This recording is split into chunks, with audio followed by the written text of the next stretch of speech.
ఎన్నికల ఫలితాల్లో ప్రధాని రిషి సునాక్కు షాక్ తగిలింది. ఎన్నికల్లో ప్రధాని రిషి సునాక్ ఓడిపోయారు. యూకేలో జరిగిన పార్లమెంట్ ఎన్నికల్లో లేబర్ పార్టీ ఘన విజయం సాధించింది. మెజార్టీ స్థానాలను ఆ పార్టీ కైవసం చేసుకుంది. దీంతో అధికారిక కన్జర్వేటివ్ పార్టీ ఓటమి చవిచూసింది. దాదాపు 14 ఏళ్ల తర్వాత కూడా అధికారాన్ని కైవసం చేసుకుంది ప్రస్తుత ప్రతిపక్ష పార్టీ అయిన లేబర్ పార్టీ. అయితే తన ఓటమిని అంగీకరించిన ప్రధాని రిషి సునాక్ శాంతియుత పద్ధతిలో అధికార మార్పిడి జరుగుతుందని ప్రకటించారు.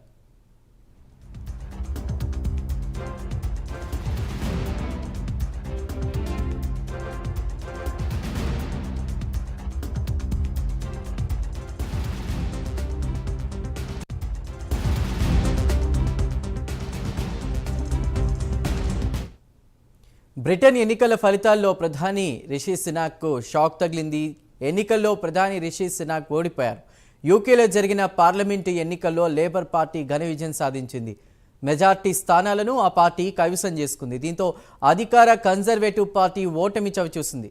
దాదాపు 14 ఏళ్ల తర్వాత అధికారాన్ని కైవసం చేసుకుంది ప్రస్తుత ప్రతిపక్ష పార్టీ. ఇక తన ఓటమిని అంగీకరించిన ప్రధాని రిషి సునాక్ శాంతియుత పద్ధతిలో అధికార మార్పిడి జరుగుతుందని ప్రకటించారు.